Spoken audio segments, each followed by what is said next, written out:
Good evening, lady and gentlemen. This is the sports session of New Africa Entertainment, and on us and our sports panelists for today are the incredible Maureen Rosita Ojong. I hope I had the pronunciation right. Who is a social entrepreneur and a sports for development specialist. And also we have the amazing Isaac Fanin, who is a reporter for BBC Africa. Welcome, ladies and gentlemen, once again. Thank you. Hello, how you doing? Thanks for having us. Oh, well, thanks for coming. Thanks for having us. Oh, thanks for honoring our invitation too. So it's actually an honor having this conversation with you, because all of you are people, are mentors. You're actually mentors that people can learn from. Personally, I can learn from. So yeah, so we're not going to waste much time, because I'm guessing we all have things to do, and you people are also very busy people. So let's just go straight to what we have to do. So I just have some few questions, and to start with, what are the resources or valuable materials needed in Africa to build a solid ecosystem in sports?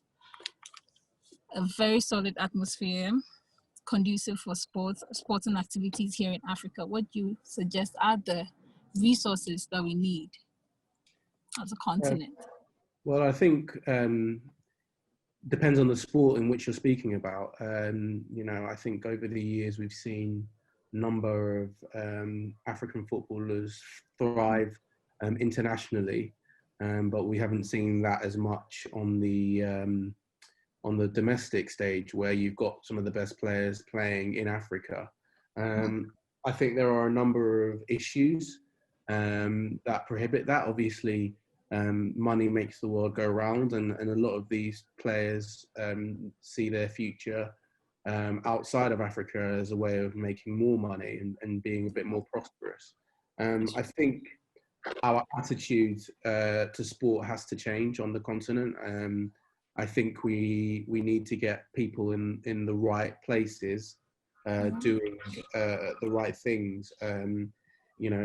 Take my home country of Ghana, for example. A few years ago, the Ghana FA, which controls football in the country, was completely destroyed over a corruption scandal that my organisation uncovered. So I think corruption is a massive, massive impediment to change in Africa.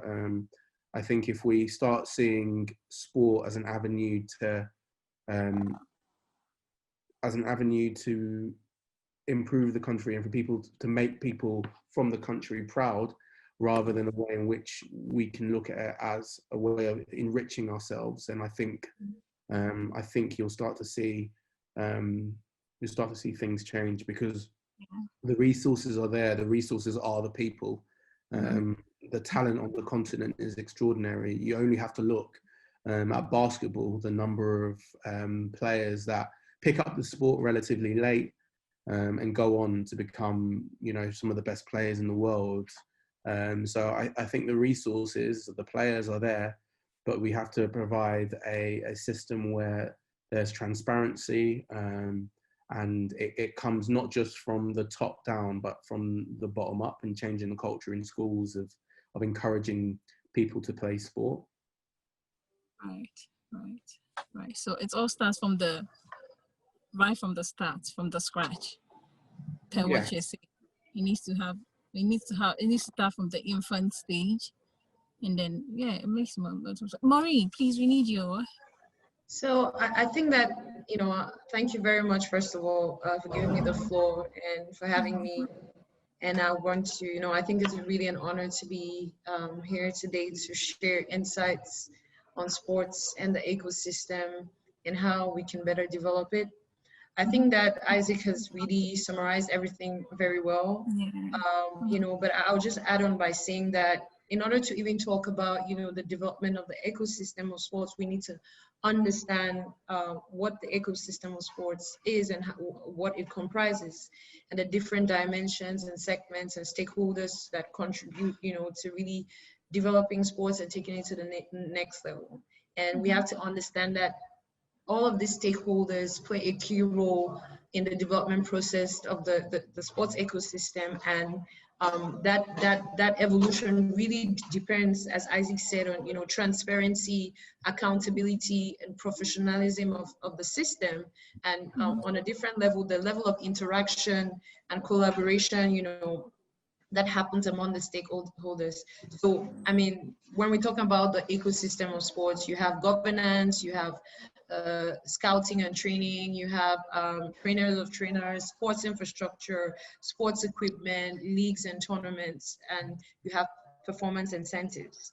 I think that at this point, as Isaac said, before even, talking about resources and the valuable materials we need, we need to identify the main issues that we find in the sports ecosystem and actually implement solutions that really address these issues. Right. And I think that once these issues are addressed, the resources and the material mobilized will be impactful, in growing the industry. And as he rightly said, you have issues like governance. There's lack of accountability of sports leaders. There's a lot of conflict of interest in management. There is a lack of a real sports culture. It's true that in Africa, we have a natural culture of traditional sports, and we're very active people.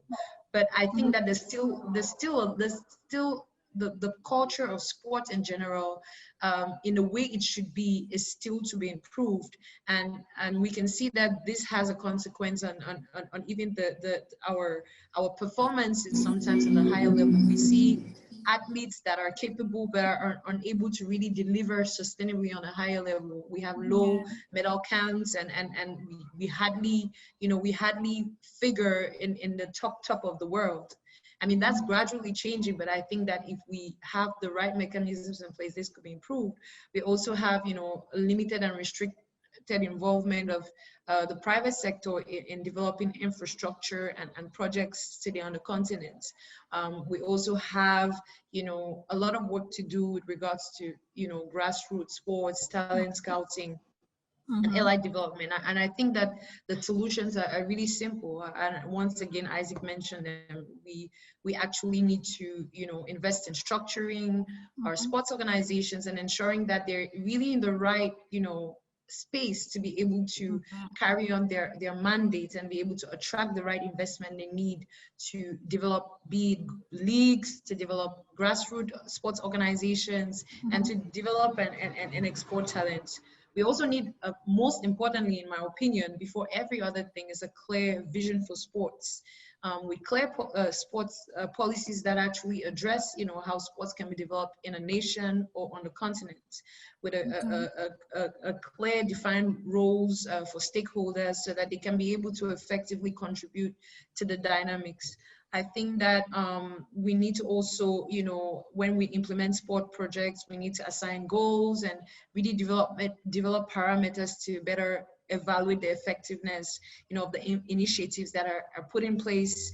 We also need to ensure that sport and the ecosystem, I wouldn't say is completely delinked from politics, but there is a delink from politics, in the sense that those who are appointed to, execute tasks are appointed because of their competences, not because, they have political affiliations or are backing a particular political agenda.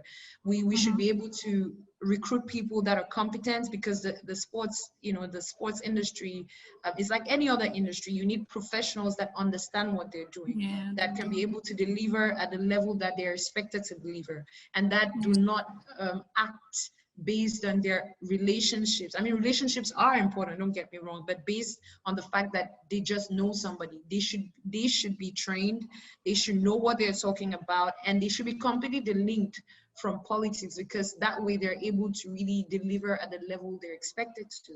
We also need to encourage more and more sportsmen and women, to really be involved in the development of sports. Today we see a lot of athletes that have really grown, from when they were young, to compete on the highest level. And even though, sometimes being an athlete does not necessarily mean that you are a good coach or a good administrator, but the fact that they have been in the industry, they have passion. And I think that more than anything, this industry needs people that are passionate, and they know what they're talking about. And then we need to trust this former sportsmen, because they are natural ambassadors. You have people today like Didier Drogba, you know, Samuel Eto'o.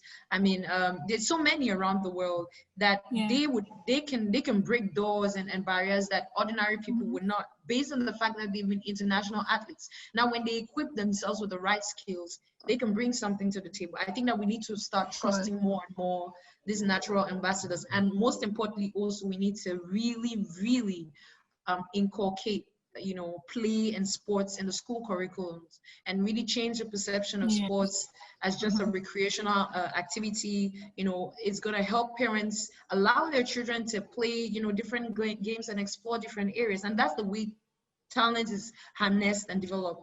And we need to also, you know, also focus on partnering with other organizations. I mentioned a few minutes ago that in the ecosystem, you have really different actors. In the ecosystem, you have NGOs, you have private organizations led by, you know, entrepreneurs that are really genuinely interested in developing sports. And we need to see more of those public-private partnerships, that be it in developing talents, be it in sports for development, be it in developing the right infrastructure, or just looking for diverse revenue streams. Right. Wow.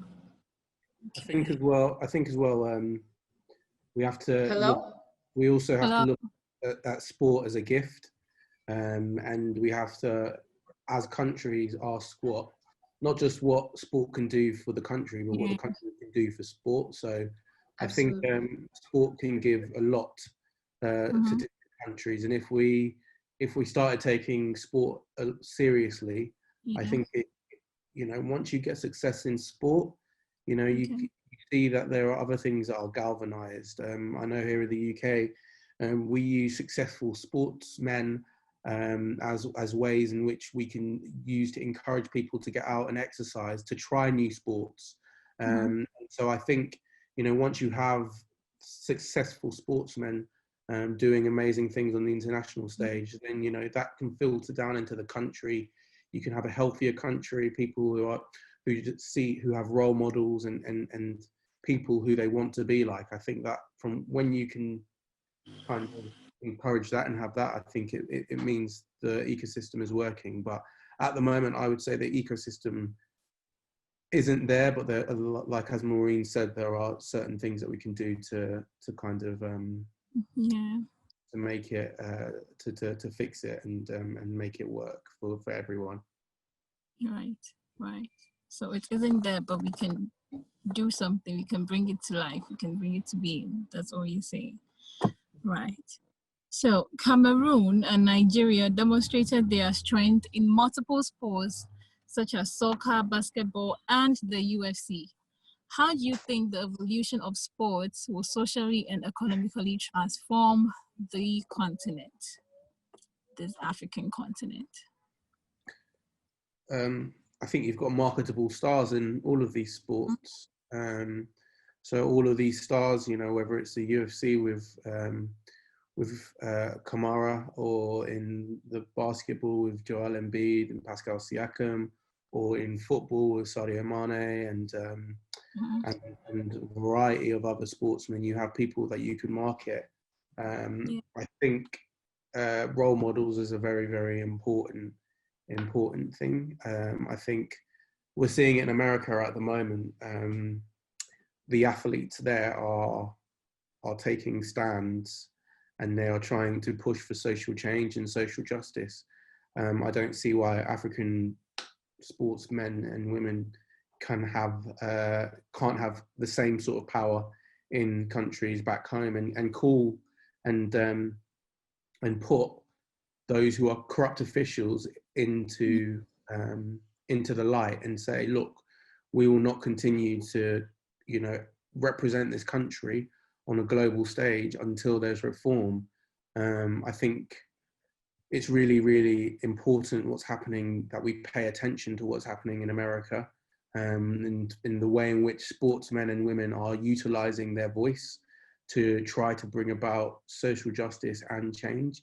because sport is incredibly important, and for many people, it's a sanctuary. And so I think, African sportsmen and women can definitely utilize the power of their voices to bring about change, to call for greater transparency, to call for greater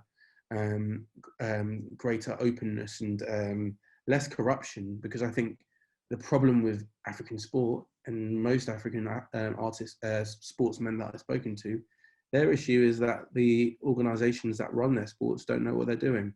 A lot of them are there for their own gain, and they are there, not for the country, but for how they can monetize and incentivize it for themselves. So I think we need to be aware of that.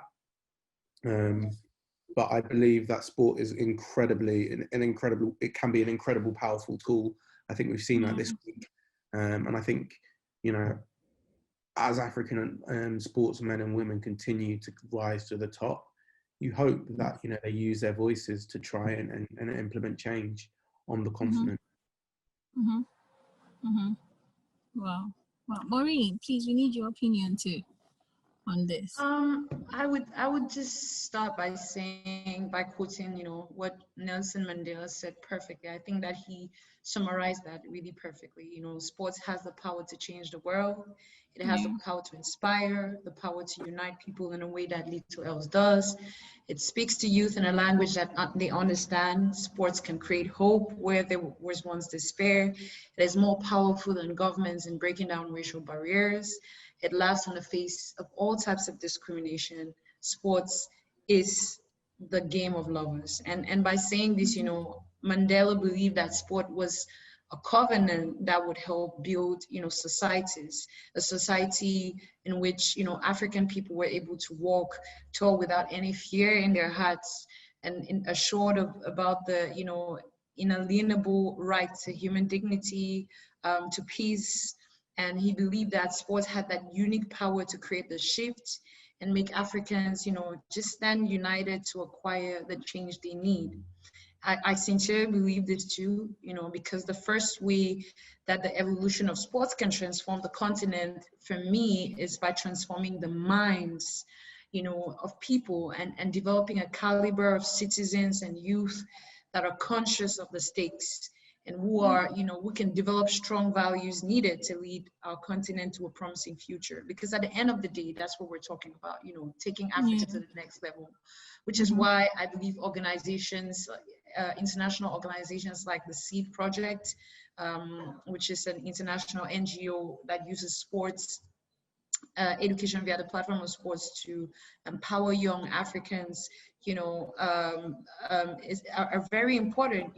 I stress on human development among the different components of sustainable development, because it is the people that create the laws. It's the people that drive and implement, policies that lead economies, that build infrastructures, that develop our educational systems. There is the people that ensure justice, the people that ensure equity and, peaceful societies. So a nation and continent, in my opinion, that does not invest in human development is one with no future. So when I look at sports, I first of all think of, what it could do for human development. We also know that, of course, as Isaac mentioned, sports can really contribute in boosting economies if properly governed, because at the end of the day, it has an impact on other sectors, especially education, health, infrastructure. It has an impact on infrastructure development, just to name a few.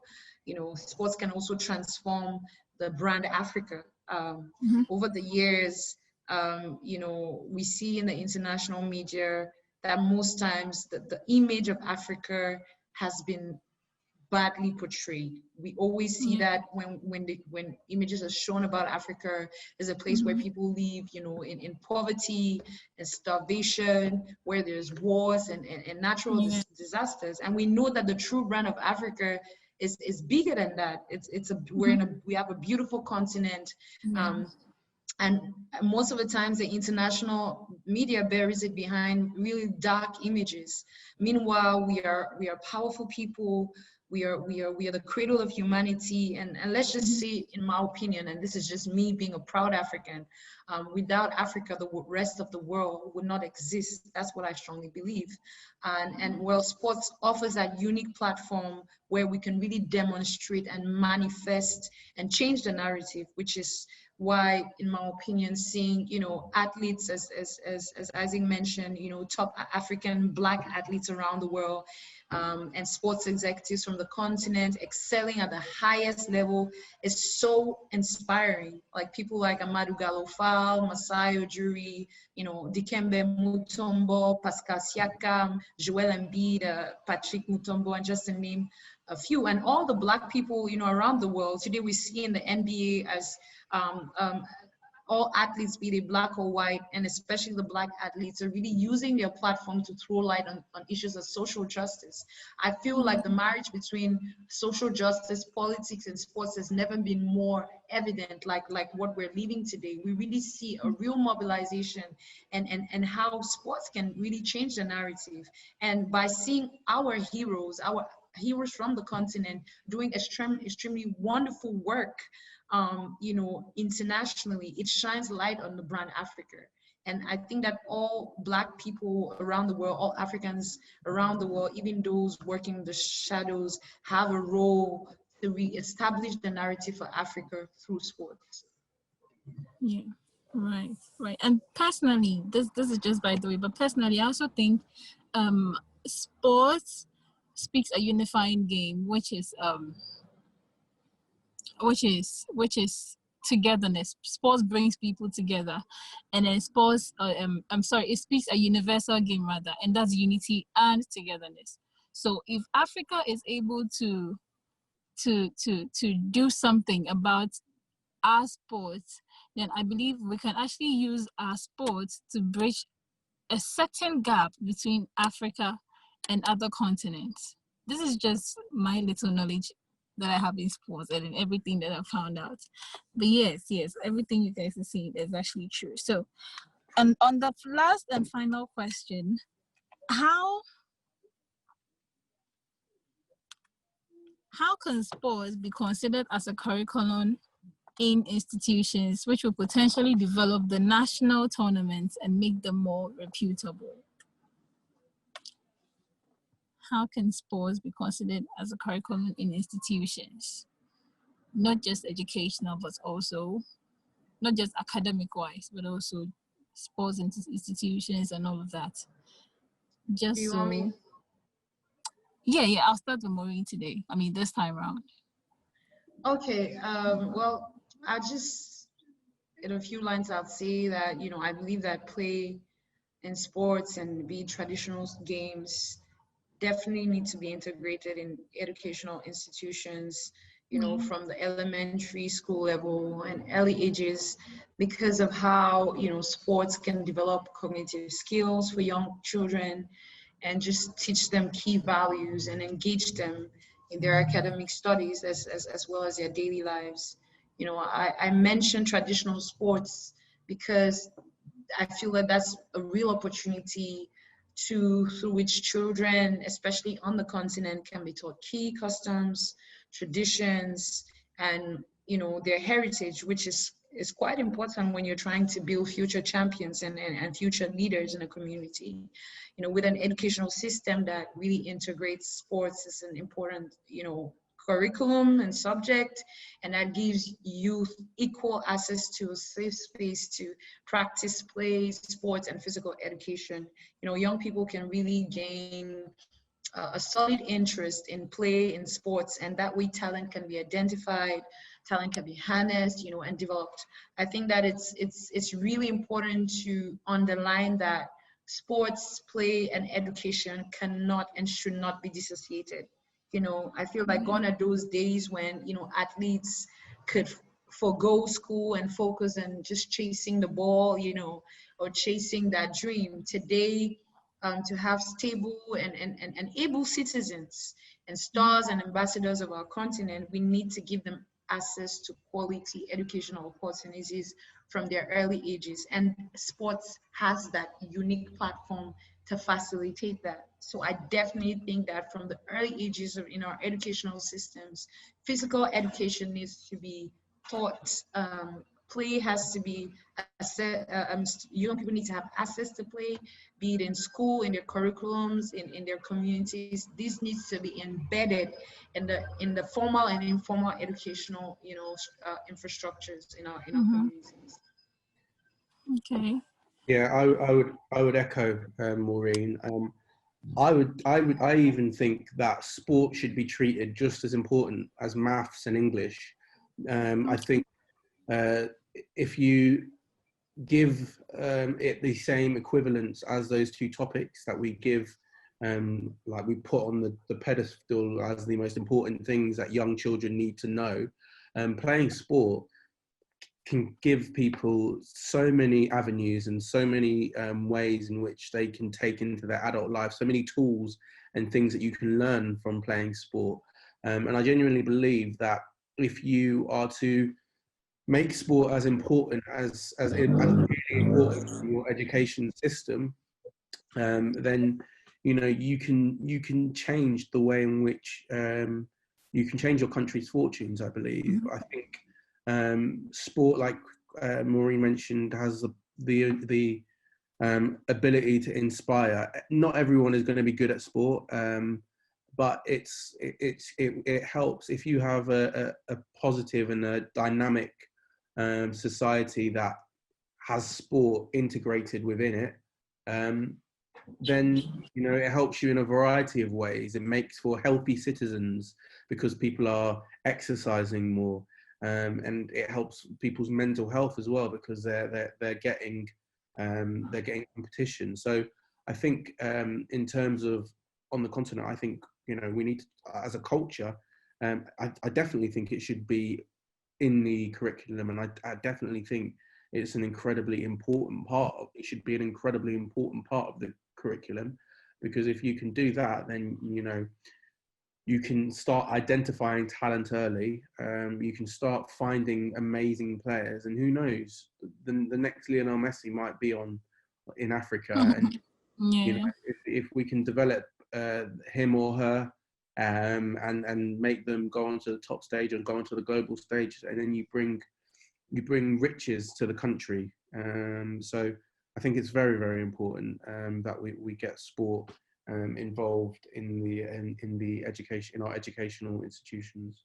Yeah, right. Because even here in Ghana, it's so sad how we treat sports in our school. It's literally back when I was in school, it was actually once a week. It was a once a week something, and we call it physical education. And it's so sad what we do when we get to the school field. We literally don't do anything, and there was no much respect or attention paid to anything sports related. I mean, if you were a sports student in school, if you were an athlete in school or something, they don't even see the word like your words. That was back then. But I think right now, schools are beginning to appreciate the fact that sports is not just for fun, but it's also lucrative to the school and of course to the country and the continent. So yes, I agree with you. Yeah, it's really good that you say that, Onyka, because I mean, I think growing up in a Ghanaian household, sport was secondary, and it was get your education. But you can get your I've managed to make a career out of sport because I love it.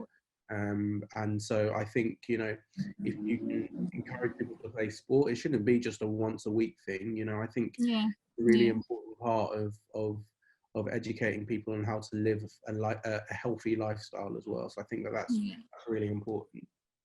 Exactly. So thank you very much for making time with us today. I would have taken some questions, but I can't see them now. I don't know if it's my network or something, but yeah, thanks so much for making time with us out of your busy schedules. We hope to meet again on another. Oh, okay, actually we have questions. Let me see if I can get them now.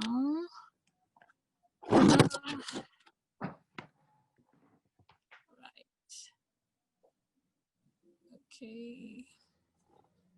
Let's try and get the questions. Okay, so for the first question, what are the excitements for Basketball African League? What are the excitements for excitement for Basketball Africa League? Sorry. So I'll start with Maureen. You want me to go? Yeah.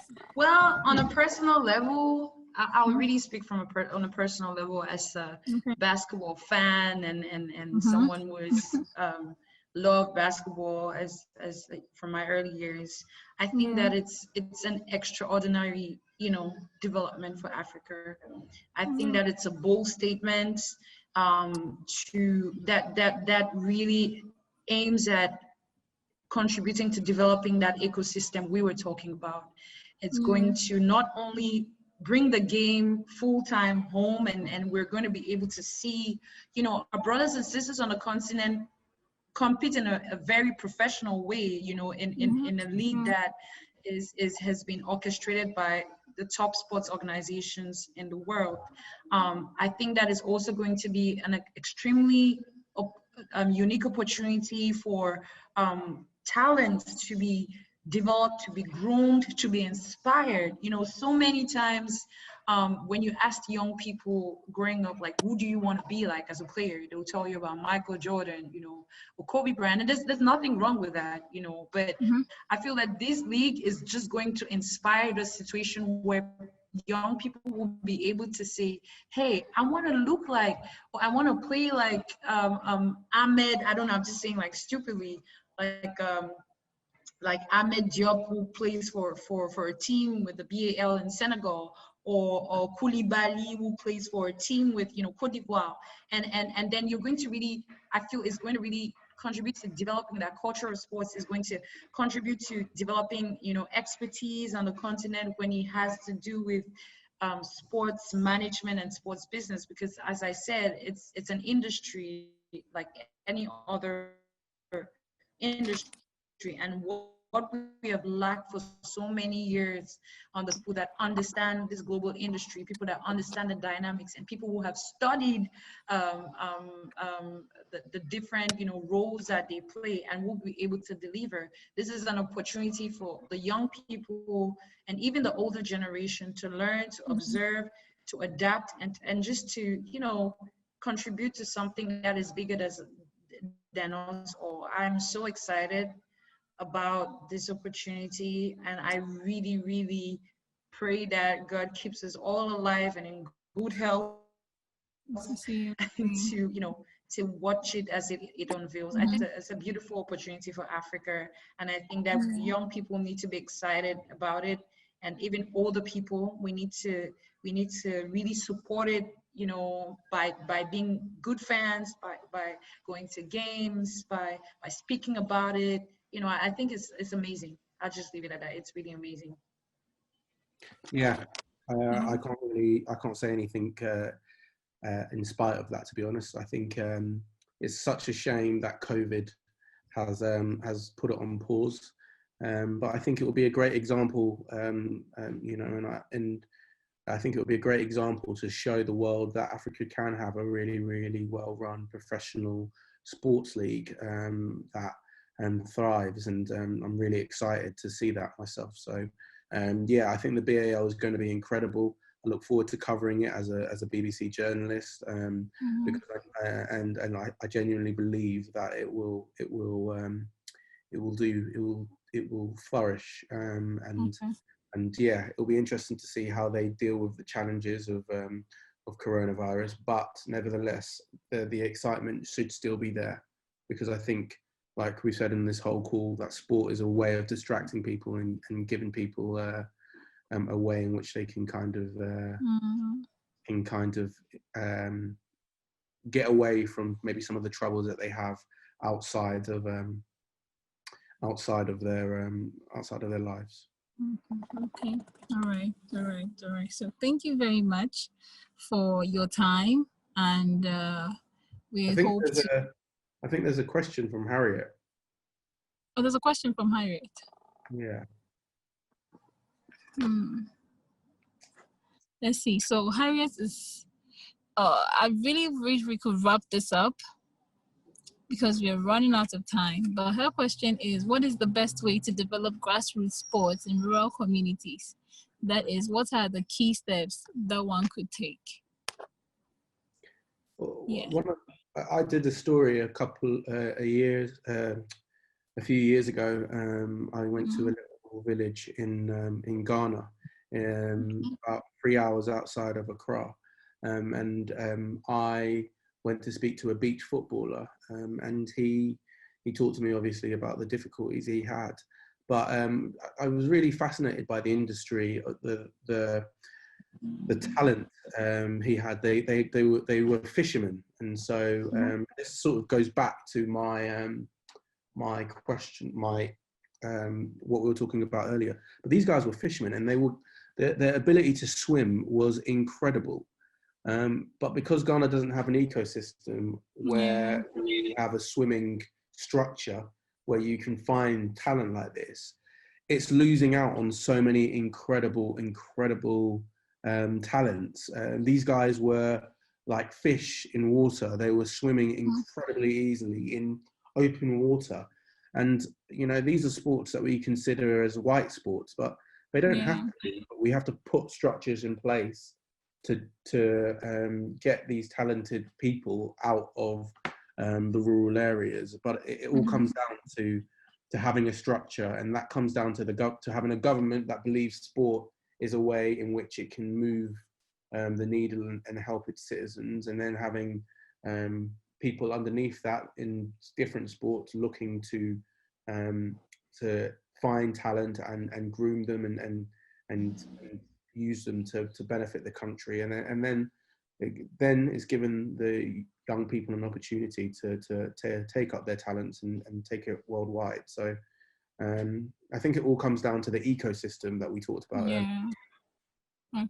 Okay, Maureen, we'll have to wrap this up if you have something to say. I'm just gonna say shortly that I agree with what Isaac said, but I would first like to say encourage, you know, the different sports entrepreneurs that have a dream, you know, to go ahead. Sometimes it's hard. As I mentioned, everybody has a player role, and we may not have everything in place right now, but if if people had to wait for everything to be in place, I sincerely believe that even the NBA would not be right now in Africa. You know what I mean? Because you have to start somewhere. As Isaac said, you know, it's really, for me, the development of grassroots sports needs to start from the educational, you know, environment. I think that's the natural way of ensuring that there's that natural continuity, and of course putting the right structures in place.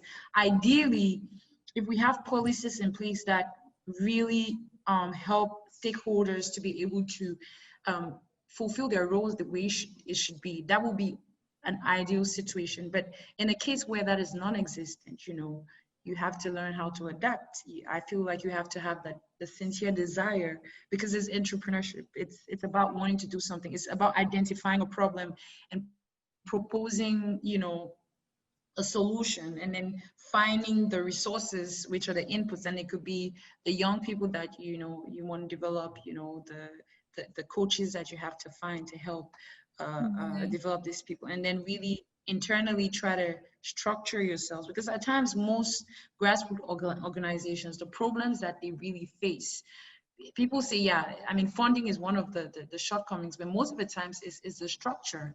If you don't have a structure, and when we're talking about a structure, you don't need to do a long business plan, but you just need to try to organize yourself in a way that you're able to account for the change that you're doing, you're able to report the change that you're doing, you're able to monitor the progress that you're achieving, opportunities that may come your way.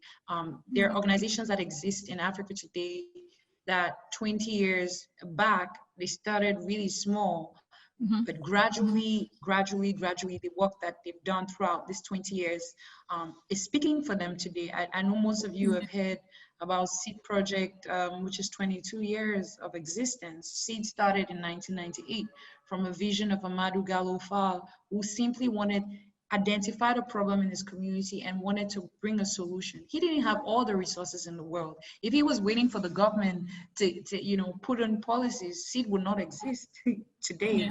But it came from a genuine place of wanting to push change. It could be anybody who says, okay, I want to propose a solution for this problem. When you identify a problem, you bring up a solution. Gradually, I believe the different puzzles will keep coming, please. And I'll just encourage Henriette to keep working hard, to persevere and to believe and to organize, to strategize and to organize. And I believe that, the things would fall in place.